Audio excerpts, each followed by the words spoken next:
जय श्री गणेश जी दोस्तों, स्वागत है आपका हमारे YouTube चैनल माँ लक्ष्मी ज्योतिष आध्यात्मिक में। मैं हूँ आचार्य संध्या सक्सेना। और जैसे कि आप जानते हैं, हम श्रीमद् भागवत महापुराण का पाठ कर रहे थे। श्रीमद् भागवत महापुराण, जिसके बारे में मैंने आपको बताया था कि ये जो है लिखी गई है, इसमें 12 स्कंद थे। और इन 12 स्कंदों में, इस भागवत पुराण में जहाँ पे मैंने आपको बताया था कि 12 स्कंद थे, 355 अध्याय थे, 18,000 श्लोक थे जिनके बारे में बताया गया था। और हमने धीरे धीरे हर अध्याय के बारे में पढ़ा था। श्रीमद् भागवत का जो प्रथम स्कंद था, जिसको मैंने सुनाया था, जिसमें 19 अध्याय थे, द्वितीय स्कंद में 10 अध्याय थे, तृतीय स्कंद में 33 अध्याय थे, चतुर्थ स्कंद में 31 अध्याय थे, पंचम स्कंद में 26 अध्याय थे, छठे स्कंद में 19 अध्याय थे, सप्तम स्कंद में 15 अध्याय थे, अष्टम अध्याय में स्कंद में 24 अध्याय थे, नवम स्कंद में 24 अध्याय थे, 10वें स्कंद में सबसे ज़्यादा यानी कि 90 अध्याय थे, जबकि 11वें स्कंद में यानी कि 11वें स्कंद में 31 अध्याय थे। और अब हम द्वादश स्कंद का पाठ करने जा रहे हैं, जिसमें कुल मिला के 13 स्कंद है। और मैं बहुत ही अपने आप को ब्लेस्ड महसूस करती हूँ। भगवान श्री गणपति महाराज की बड़ी कृपा है कि उन्होंने मुझे इस लायक चुना कि मैं श्रीमद् भागवत कथा को कर सकूं। ये श्रीमद् भागवत कथा मैंने मेरे माता पिता के लिए की है, जो अब इस संसार में नहीं है। इसके साथ साथ मैंने अपने लिए की है और अपने परिवार के लिए की है, और उन सभी लोगों के लिए की है जो मुझ में विश्वास करते हैं, मुझे गुरु समान और माँ समान मानते हैं और मेरे को बहुत मानते हैं। उन सभी की को भगवान श्री गणपति महाराज आशीर्वाद दें, उसके लिए कहते हैं। और अब मैं श्री नारायण से प्रार्थना करती हूँ कि हे प्रभु, आपने 24 अवतार लिए हैं। उन 24 अवतारों में जो भी था, वो अपनी बुद्धि और विवेक से जो भी मुझे गणेश जी ने दी है, मैंने आपके 355 अध्यायों का पाठ किया। उसमें से अब मेरे जो कुल रह गए हैं, 12वें स्कंद के कुछ अध्याय रह गए हैं, आज मैं उनको भी पूरा कर लूँगी। इसके बाद आपसे प्रार्थना है कि प्रभु, जाने अनजाने में जो भी गलती पाप मुझसे या मेरे किसी भी श्रोता से, मेरे माता पिता से या मेरे परिवार के किसी व्यक्ति से हुई हो, चाहे इस जन्म में या किसी भी जन्म में, तो उसके लिए हमें क्षमा कीजिएगा। और साथ में कोई भी किया कराया पाप, कोई श्राप, कोई बद्दुआ, कोई हाय तौबा, कोई भी किसी भी तरह का जो भी अधर्म होता है, या फिर कोई भी तांत्रिक क्रिया, चाहे वो किसी भी रूप में की हुई हो, चाहे कोई हमारा दुश्मन हो, चाहे रोग शोक कलेश पाप हो, दुश्मन हो, जो भी है, उन सब का नाश कर दीजिएगा, उन सबको हटा दीजिएगा। मेरे दिवंगत माता पिता की, मेरे परिवार की और मेरे श्रोताओं की जो भी मनोकामना है पूरी हो। इसके अलावा वो सभी जो लोग अब इस दुनिया में नहीं हैं, जो मोक्ष की तलाश में घूम रहे हैं, उन सब पे अभी इस भागवत का जो मैंने पढ़ी है, उसका आशीर्वाद उन पे मिले, वो ब्लेस हो जाएं और वो ठीक हो जाएं। इसके साथ साथ जो बहुत बीमारी से जूझ रहे हैं, जो भयंकर रूप से बीमार है, जो ठीक नहीं हो पा रहे हैं, मेरे द्वारा कही गई भागवत का उन पे भी कृपा हो और वो ठीक हो जाए। वो जहाँ कहीं भी हैं इस यूनिवर्स में, जब भी जो भी मेरी भागवत सुने, तो पूरे यूनिवर्स में वो एक शक्ति के रूप में जाए और सभी ठीक हो जाए। साथ में प्रार्थना है, ऐसे लोग जो कहीं फंसे हुए हैं, गुमशुदा है, जिनको कहीं बांध दिया गया है, जिनको जबरदस्ती कहीं बांध के रखा गया है, उन सभी को मुक्त करने में ये भागवत मदद करे, ऐसी मुझे आपसे कृपा चाहिए भगवान। और भगवान, आप हम सब पे कृपा कीजिएगा। इसके साथ साथ राधा रानी की जय, भगवान श्री गणपति महाराज की जय, भगवान श्री कृष्ण की जय। मैं आप संध्या सक्सेना आगे का अध्ययन करने जा रही हूँ, लेकिन उससे पहले एकदश यानी कि 11वें स्कंद में हमारा एक आखिरी का अध्याय रह गया था, अध्याय नंबर 31। तो पहले मैं उसको पूरा करूँगी, फिर हम द्वादश स्कंद की तरफ आएंगे, जिसमें बताया गया है कि श्री भगवान जो हैं अपने स्वधाम में कैसे जाते हैं। अध्याय 31 में बताया गया है कि शिव पार्वती जी, लोकपाल, मारीच और बड़े बड़े ऋषि मुनि, पितर, सिद्ध, गंधर्व, विद्याधर, नाग, राक्षस, चर और यक्ष, राक्षस, किन्नर, अप्सराएं, गरुड़ लोग और सभी पशु पक्षी जितने भी थे संसार में, वो भगवान श्री कृष्ण को किस प्रकार से परम धाम में प्रस्थान करते हैं, उसको जानने के लिए उत्सुक थे। और जब भगवान जो है अपने धाम की तरफ चलते हैं, तो उनके ऊपर पुष्पों की बारिश होती है, सारे आकाश में लीलाएं होती हैं और गाना होता है, और सभी लोग जो हैं भगवान का मंगल गान करते हैं जब भगवान वापस आते हैं। सुखदेव जी महाराज परीक्षित को बताते हैं कि संदीपानी एक गुरु थे, जिनका पुत्र था जो यमपुरी में शरीर के साथ चला गया था, अतः उसको वापस भेज दिया गया था, क्योंकि संसार में ऊपर शरीर नहीं जा सकता है, शरीर को यहाँ भस्म होना ही पड़ता है। इसी तरह से वो कहते हैं कि शरीर एक ब्रह्मास्त्र की तरह हो सकता है, जिसको जल जाना जरूरी है। वो कहते हैं कि कभी भी कोई भी शरीर के साथ ऊपर नहीं जा सकता है, अतः शरीर को इस दुनिया पे छोड़कर ही, आत्मा को शरीर से बाहर निकल के ही ईश्वर में जाना पड़ता है। इसी प्रकार से श्री कृष्ण जो हैं वो भी अपना शरीर यहाँ छोड़कर लोप हो जाते हैं। दारुक भगवान श्री कृष्ण के विरह में व्याकुल होकर द्वारका की तरफ आते हैं और वहाँ वासुदेव जी जो हैं उग्रसेन चरणों में गिर गिर कर आंसू बहते हैं। भगवान श्री कृष्ण जो हैं उनकी मृत्यु कैसे बीती, जैसे कि आप जानते हैं कि भगवान श्री कृष्ण विश्राम कर रहे थे और उसी समय आखेट करते हुए एक शिकारी ने वही तीर जिसके बारे में मैंने बताया था, जिसके लिए बोला गया था कि इस लोहे के जो एक लोहे का वो था जिसकी वजह से उनकी मृत्यु हुई थी, जिसको तीर के आगे लगा दिया था, उसी से भगवान की मृत्यु का कारण बना था। भगवान ने तभी अपने प्राणों को छोड़ दिया था। तो उनके मृत्यु का वियोग सुनते ही सब बेहाल हो जाते हैं। बलराम जी और श्री कृष्ण जी दोनों ही नहीं थे, अतः उनकी पत्नी रुक्मणी और उनकी सभी रानियां भगवान श्री कृष्ण को याद करते हुए अग्नि में प्रवेश कर जाती हैं। बलराम जी की पत्नियां उनके शरीर को, वासुदेव जी की पत्नियां उनके शव के और भगवान की पुत्रवधियां अपने पतियों की लाशों को लेकर अग्नि में प्रवेश कर जाती हैं। इस तरह से पूरा शोकाकुल होता है। और एक बात और भी कही जाती है कि भगवान को एक और श्राप लगा था, और ऐसा कहा जाता है कि जब हस्तिनापुर में कौरवों का युद्ध हुआ था तो जो गांधारी थी, जो गांधार नरेश की पुत्री थी और धृतराष्ट्र की पत्नी थी, गांधारी ने भगवान श्री कृष्ण को श्राप दिया था कि जिस तरह से तुमने हमारे कौरव वंश का नाश कर दिया है और यहाँ पर कोई दिया जलाने के लिए भी नहीं रह गया है, इसी तरह से एक दिन तुम्हारे यादव वंश का नाश होगा और पूरा यदुवंश खत्म हो जाएगा और उसका दिया जलाने के लिए भी कोई नहीं रहेगा। इसलिए भगवान कृष्ण का जो यादव वंश था वो उनके साथ ही खत्म हो चुका। बाद में कौन सा यादव वंश आया वो मुझे नहीं पता, लेकिन यदुवंश उसी समय पूर्व तरफ से खत्म हो चुका है। इस तरह से युधिष्ठिर और पांडव अर्जुन जब उनको पता चला कि यदुवंश पूर्ण रूप से समाप्त हो गया है और अब भगवान कृष्ण भी नहीं है और ना बलराम है और सारे यादव वंश, सारी रानियां पटरानियां, भगवान कृष्ण के जितने भी बच्चे थे उन सब की मृत्यु हो चुकी है, सारी जो नगरी थी वो पानी में डूब चुकी है, मथुरा नगरी, तब भगवान को याद करके पांडव युधिष्ठिर बहुत रोते हैं और फिर वो अपनी अंतिम यात्रा यानी कि हिमालय की ओर चल पड़ते हैं।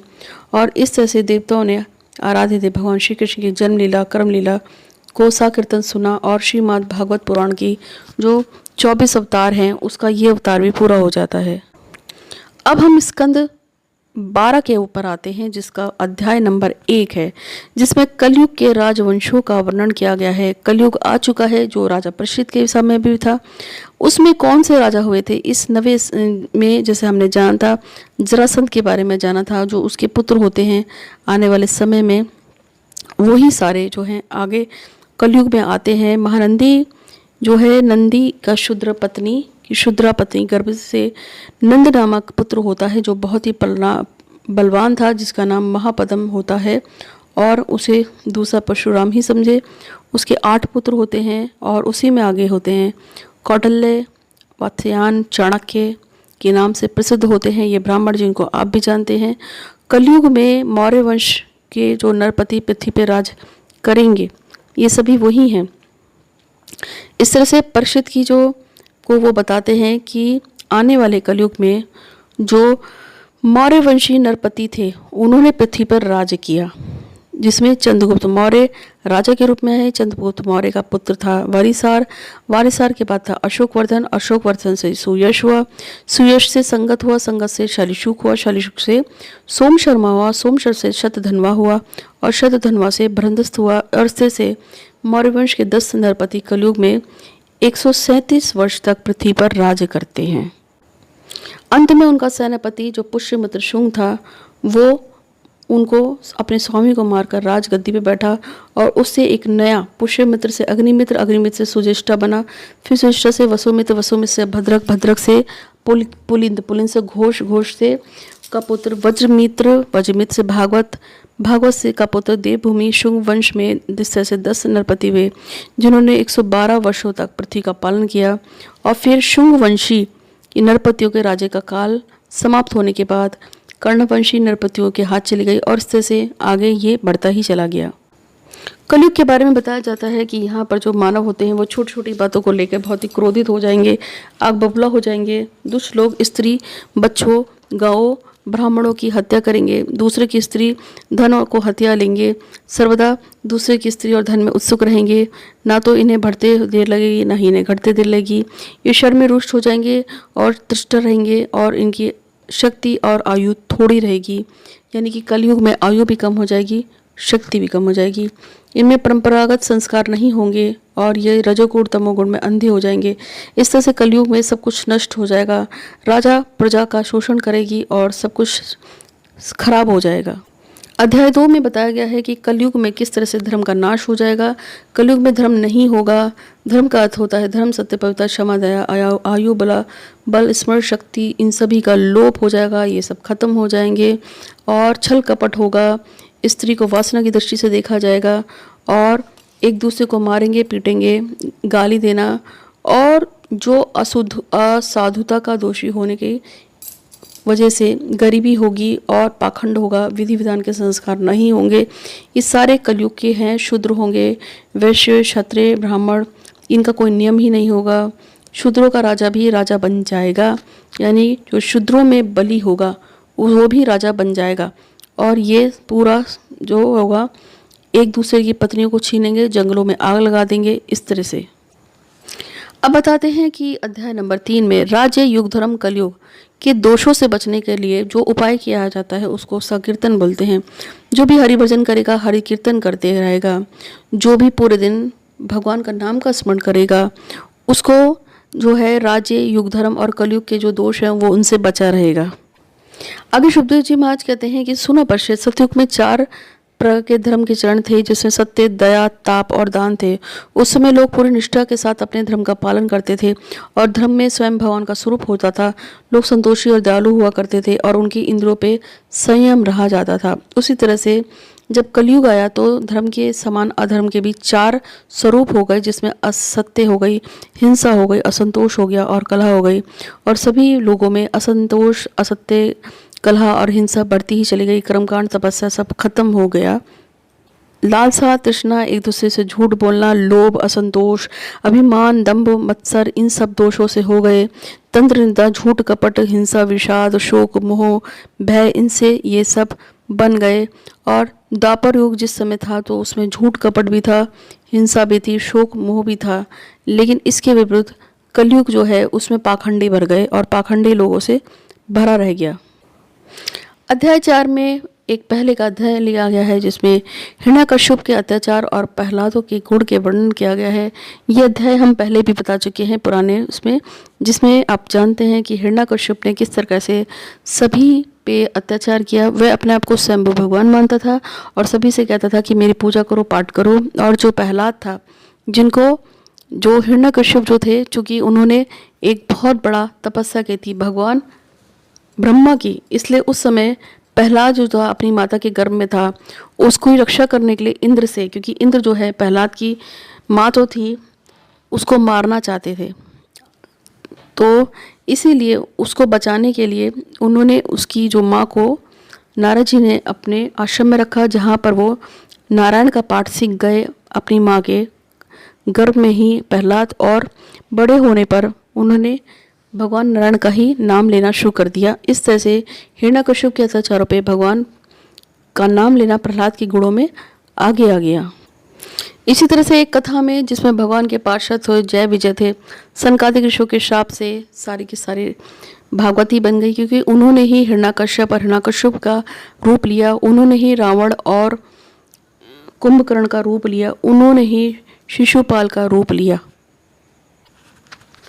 अब हम अध्याय 5 की तरफ आते हैं, जिसमें सुखदेव महाराज जी का अंतिम उद्देश्य बताया गया है। और अंतिम उद्देश्य के रूप में सुखदेव महाराज जी कहते हैं कि सुनो परीक्षित, श्रीमद् भागवत महापुराण में बार बार और सर्व जगह विश्वात्मा भगवान श्री हरि का सत्कीर्तन कहा गया है। ब्रह्मा, रुद्र और श्री हरि भी भगवान से पृथक नहीं है, उनकी प्रसाद लीला को वो ग्रहण करते हैं। और जो भी व्यक्ति जो है भगवान की कृष्ण लीला को या भगवान श्री हरि विष्णु की 24 अवतारों की लीला को सुनता है, भजता है, भगवान का नाम सुनता है, नाम से कीर्तन करता है, वो सभी तरह के मोह माया और सभी तरह के जो कष्ट है उनसे उबर जाता है। उसके पूर्व जन्म के सभी पापों का नाश हो जाता है। जो भी भागवत महापुराण की कथा सुनता है, भगवान के इस अवतारों को सुनता है, उसके सारे पुराने और जितने भी किए गए पाप होंगे, चाहे वो किसी भी जन्म के हों, उनका नाश हो जाता है। हर तरह की जो पाप लगे होते हैं, श्राप लगे होते हैं, उनका नाश हो जाता है। किसी भी तरह की कोई भी जो बुरी चीज़ होती है उसका पीछा नहीं करती है। उस व्यक्ति का मन शुद्ध और पवित्र हो जाता है। और मृत्यु में जो मृत्यु है उसमें भी ईश्वर ही है। ब्राह्मण के श्राप से प्रेरित होकर तक्षक जो है अब तुमको भस्म करेगा, क्योंकि भृंगी ऋषि ने जो श्राप दिया था राजा परीक्षित को कि 7 दिन में तुम्हारी मृत्यु हो जाएगी, अतः वो कहते हैं कि तुम घबराओ मत, तुमने पूरी भागवत पुराण सुन ली है, अतः अब तुम्हारा भी प्रभु में विलय हो जाएगा। जब तक्षक आएगा तो वो तुमको भस्म नहीं कर सकेगा, क्योंकि तक्षक तुम्हें मृत्यु नहीं दे सकता है, क्योंकि तुमने उससे पूर्व उठकर भगवान श्री हरि विष्णु को जीत लिया है। वो कहते हैं पर राजा परीक्षित से कि हे परीक्षित सुनो, अब तुम अपने अंतर मन में कहो कि मैं ही सर्वाधिष्ठान पर ब्रह्म हूँ, मैं ही सर्वाधिष्ठान ब्रह्मा में ही हूँ। अतः जब तुम अपने आप को इस तरह से बोलोगे तो तुम्हारी विषैली जीभ से लपकता हुआ, होठों को कोने को चाटता हुआ तक्षक आएगा और विषपूर्ण मूर्खों से तुम्हारे पैरों में डस लेगा, पर तुम उसकी परवाह नहीं करना, क्योंकि तुम आत्मस्वरूप में स्थिर हो गए। ईश्वर शहर को क्या, सारे विश्व से को भी अपने आप से पृथक ना देखोगे और तुम ईश्वर में विलीन हो जाओगे। राधा रानी की जय, भगवान श्री गणपति महाराज की जय, कृष्ण भगवान की जय। अब मैं बताती हूँ आपको अध्याय 6 जो कि स्कंद नंबर 12 का है, जिसमें बताया गया है कि परीक्षित को किस तरह से परम गति मिलती है, जन्मेजय का सर्पसत्र होता है और वेदों की शाखा भेद होती है। अब सुखदेव महाराज जी कहते हैं कि अपनी आत्मा का बोझ करते हुए परीक्षित जो है अपने अंतिम समय की ओर जा रहे थे और वो सिर झुकाकर भगवान के चरणों को देख रहे थे और अंजलि को बांधकर प्रार्थना कर रहे थे कि उसी समय तक्षक आता है। और तब परीक्षित कहते हैं कि आपने मुझे, भगवान सुखदेव जी को कहते हैं कि आपने मुझे अभय पद का और ब्रह्मा और आत्मा का एकता का साक्षात्कार कर दिया है। मैं शांति स्वरूप ब्रह्मा में स्थित हूँ।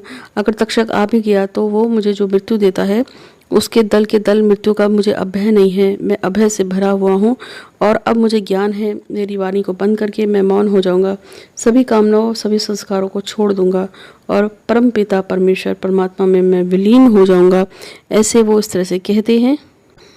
जब तक्षक जो है राजा परीक्षित को डसने के लिए चलता है तो रास्ते में उन्हें कश्यप नाम का एक ब्राह्मण दिखता है। कश्यप नाम के ब्राह्मण को जो तक्षक थे देखते हैं। कश्यप ब्राह्मण सर्प विष के निकालने की चिकित्सा में बहुत ही निपुण थे, अतः तक्षक ने उनको बहुत सारा धन देकर वापस लौटा दिया और उनसे कहा कि तुम बिल्कुल भी राजा परीक्षित के पास भी नहीं जाना। और इस तरह से वो राजा परीक्षित से दूर चला गया। और राजा परीक्षित को तक्षक के डसने के बाद जब भगवान के पास वो ब्रह्मा के से स्थित होकर लीन हो गए तो उनका पूरा शरीर विष की आग में जल गया। तक्षक जो था वो राजा परीक्षित को डस चुका था और डसने के बाद उसका जो जहर था उससे जो राजा परीक्षित है उनका शरीर पूरा जल के भस्म हो गया।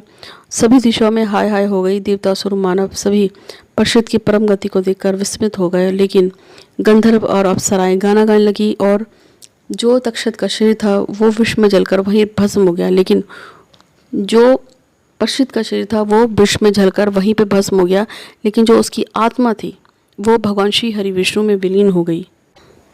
जब राजा परीक्षित के पुत्र नंदन राजा जन्मेजय को पता चलता है कि उसके पिता की हत्या तक्षक ने कर दिया है तो बहुत ही नाराज हो जाता है और वो सभी जितने भी ब्राह्मण थे उन सबको बुलाकर एक बहुत बड़ा हवन कुंड में यज्ञ करता है और इंद्र को भी बैठा लेता है और उसके बाद आह्वान करता है और समस्त संसार में जितने भी सर्प होते हैं उन्हें अपनी विद्या से कुंड की तरफ खींच लेता है और सभी जितने भी सर्प थे उन सबको मारने के लिए लग जाता है। और तब तक्षक जो है वो डर जाता है कि अब वो अग्नि में गिर के मर जाएगा और तब वो यज्ञ में तक्षक अपने मित्र इंद्र के पास जाता है और उससे मदद मांगते हैं। और जन्मेजय को जब पता चलता है तो वो यज्ञ में इंद्र और तक्षक दोनों का आह्वान कुंडली अग्नि कुंड में करते हैं और तब वो बहुत तेजी से सरलोक से विचलित होकर नीचे की ओर जलने लगते हैं और विमान भी चक्कर काटकर नीचे घूमने लगता है। इन देवराज इंद्र और तक्षक दोनों ही अग्नि कुंड में गिर रहे होते हैं और सर्पराज तक्षक को मार डालना ही जन्मेजय का पूरा मकसद था। और इस तरीके से तब देवगुरु बृहस्पति जी आते हैं और जन्मेजय को रोक लेते हैं और कहते हैं कि जन्मेजय, तुम ये क्या कर रहे हो? तक्षक तो अमृत पी चुका है और वो एक अजगर के रूप में अमर है और उसको कभी मृत्यु नहीं आ सकती है। मृत्यु सांप, चोर, आग, बिजली आदि से, उस भूख प्यास आदि से उसको कोई भी परेशानी नहीं होगी। वो कहते हैं कि राजन जन्मेजय, तुमने अपने पिता की मृत्यु का बदला लेने के लिए तक्षक के बहुत सारे सर्पों को अग्नि में भस्म कर दिया है, जो कि उसने कुंड में आग जला रखी थी। होता यह है कि जब राजा परीक्षित जो हैं, जब उनकी मृत्यु होती है, तक्षक नागराज उनको डस लेता है, तो उनका जो पुत्र था जन्मेजय, वो संकल्प लेता है कि वो तक्षक के साथ साथ संसार में जितने भी सांप हैं उन सबको अग्नि कुंड में भस्म कर देगा। और इसके लिए वो बहुत बड़ा यज्ञ का आयोजन करता है, जिसमें सभी सांपों को बुलाकर अग्नि में भस्म किया जाता है शक्ति के द्वारा। और तब बृहस्पति जी की आज्ञा का सम्मान करते हुए जन्मेजय कहता है कि आपकी आज्ञा शिरोधर है। वो सर्वसत्र नाम का जो हवन वगैरह था उसको बंद कर देता है और इस तरह से जो भी सर्प मर जाते हैं भगवान शिव विष्णु की महामाया से वो सब ठीक हो जाते हैं और उसके बाद जो है सभी जो है परमात्मा में विलीन हो जाते हैं। आगे शौनकाजी महाराज कहते हैं कि इस परम पद की प्राप्ति के लिए अभिष्ट हमें चाहिए कि हम दूसरों की कटु वाणी को, यानी कि यदि आपको कोई गलत बोले तो आप उसको सहन कर लीजिए, उसको बदले में अपमान बिल्कुल मत करो। और शंख भंगुर शरीर में अहंता, ममता आदि प्राणी का वैर नहीं रखना चाहिए, क्योंकि हमारा शरीर शंख भंगुर है, ये कभी भी नष्ट हो सकता है। तो ऐसे शरीर में जो भी लोग आपको उल्टा सीधा बोलते हैं, आपके साथ दुर्व्यवहार करते हैं, आपका अपमान करते हैं, तो उसको पलट के जवाब देने का मतलब नहीं बनता है, क्योंकि ये सारी चीज़ें इस शरीर से जुड़ी हैं और ये शरीर कभी भी आपका अपना होता ही नहीं है। इस शरीर के जाते ही वो सारे जो भी बातें होती हैं वो सब अपने आप ही ख़त्म हो जाती हैं, क्योंकि जब तक आपका शरीर होता है तभी तक आपको ये सब लगता है कि उसने मुझे क्या कह दिया, उसने मुझे क्यों कह दिया। लेकिन जब शरीर नहीं रहेगा तो आप ईश्वर में विलीन हो जाएंगे और फिर लोग 2 ही दिन याद करते हैं, 4थे दिन कोई भी किसी को याद नहीं करता है। तो तब भगवान को श्री कृष्ण का ज्ञान अनंत कहते हुए, चरण कमलों में ध्यान करते हुए, अब इस श्रीमद् भागवत महापुराण का अध्ययन जो भी हमने किया है उसके इस पुराण को मैं नमस्कार करती हूँ। वेद व्यास जी महाराज को मैं नमस्कार करती हूँ, जिन्होंने हमें ये महापुराण सुनाया है और इसकी रचना की है। आगे शौनकाजी ऋषि बोलते हैं कि ओमकार 3 वर्ण से बना है, जिसमें आ, उ और पा है, और इन्हीं 3 वर्णों से सत्व, रज और तम गुण बने हैं, और इन्हीं से ऋग्वेद, यजुर्वेद और सामवेद बने हैं। इन्हीं तीनों से भू, भुव, स्वः बना है। इन्हीं तीनों से जगत, स्वप्न और सुश्रुति बना हुआ है। इन्हीं 3 की वृत्तियों की संख्या में बार बार जब हम करते हैं तो यार अलावा बना है, जिसे अनस्वस्थ बोलते हैं। उष्म में श, श, स, ह बना है। स्वर में आ से ओ तक बने हैं और स्पर्श में का से मा तक बना है। हस्व स्वर और दीर्घ स्वर बने हैं। इससे से वाणी यानी की रचना हुई है, शब्दों की रचना हुई है, वर्णमाला की रचना हुई है, उसी से वेद प्रकट हुए हैं और ये सब जो है ओम से उत्पन्न हुआ है।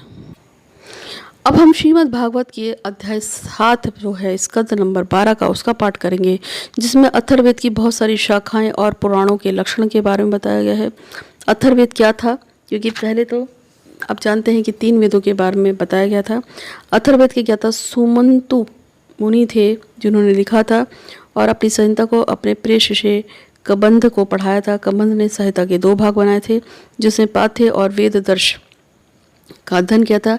वे दर्श के 4 शिष्य थे, जिसमें शौल्क्यानी, ब्रह्मबली, मदोश और पिपलानी थे, और इस तरह से इसका वर्णन यहाँ किया गया है। अब हम अध्याय 8 की तरफ जाएंगे। राधा रानी की जय, भगवान श्री कृष्ण की जय, भगवान गणेश की जय। मार्कंडेय ऋषि जी ने जो तपस्या की थी और उनको जो वर प्राप्त हुआ था उसके बारे में बताएंगे। तो कहते कि मार्कंडेय ऋषि के पुत्र मरकाड़ ऋषि के पुत्र थे मार्कंडेय ऋषि, जो चिरयु हैं, और जिस पे समय में प्रलय ने सारे जगत को निकल लिया था उस समय भी वो बचे रहे थे, परंतु सुत जी ने इसी कल्प में हमारे वंश को उत्पन्न करके शेष भृंगवंशी हैं और वो हमें मालूम है। मार्कंडेय ऋषि ने करोड़ों वर्ष तक तपस्या करके अपनी मृत्यु पर विजय पा ली थी, और ऐसा कहा जाता है कि मार्कंडेय ऋषि जीवित हैं और उन्होंने अपनी तपस्या के बल में भगवान की आराधना करके मृत्यु पर विजय पाई, और बड़े बड़े हठ योगी जो इस चीज़ को पा नहीं सकते उन्होंने पा लिया। ब्रह्मा, भृंग ऋषि, शंकर, दक्ष प्रजापति, ब्रह्मा जी, अनन्य पुत्र जो भी थे भगवान पे, वो भी विस्मित थे उनके ब्रह्मचार्य, वत्सारी और मार्कंडेय जी की तपस्या को देखकर। मार्कंडेय जी जब तपस्या कर रही थी तो शौनकाजी महाराज बताते हैं कि इंद्र के मन में मैल आ गया और उन्होंने उनकी तपस्या को भंग करने का सोचा, और तब उन्होंने पुंजिक स्थली नाम की एक सुंदर अप्सरा को गेंद खेलते हुए वहाँ पे भेज दिया, जो बहुत ही खूबसूरत थी। परंतु मार्कंडेय जी महाराज जो थे, ऋषि थे, उनका तेज अपार था, अतः उनके ऊपर इस चीज़ का बिल्कुल भी प्रभाव नहीं पड़ा। अध्याय नंबर 9 में आते हैं, जिसमें मार्कंडेय जी का माया दर्शन था। भगवान जो नारायण ने कहा था कि मार्कंडेय ऋषि जो थे वो हमेशा तपस्या करते थे, संयम में रहते थे और आजीवन व ब्रह्मचार्य का उन्होंने पालन किया, वो बहुत ही प्रसन्न रहते थे। और तब भगवान ने उनसे कहा कि मैं तुम्हारा स्वामी हूँ, मुझसे कोई भी अभिष्ट वर मांग लो। तो मार्कंडेय जी ने कहा कि मुझे हरि अतुल्य आपकी जय हो, जय हो, जय हो। वो बोले कि हे हरिषि हरि विष्णु जी, मैं आपकी वो माया देखना चाहता हूँ जिससे मोहित होकर सभी लोक और लोकपाल, आदित्य, वस्तु, ब्रह्मा में भेद भेद देखने लगते हैं। और तब भगवान ने अपनी माया दिखाई और मार्कंडेय जी ऋषि जहाँ भी दिखते थे उन्हें भगवान ही दिखते थे।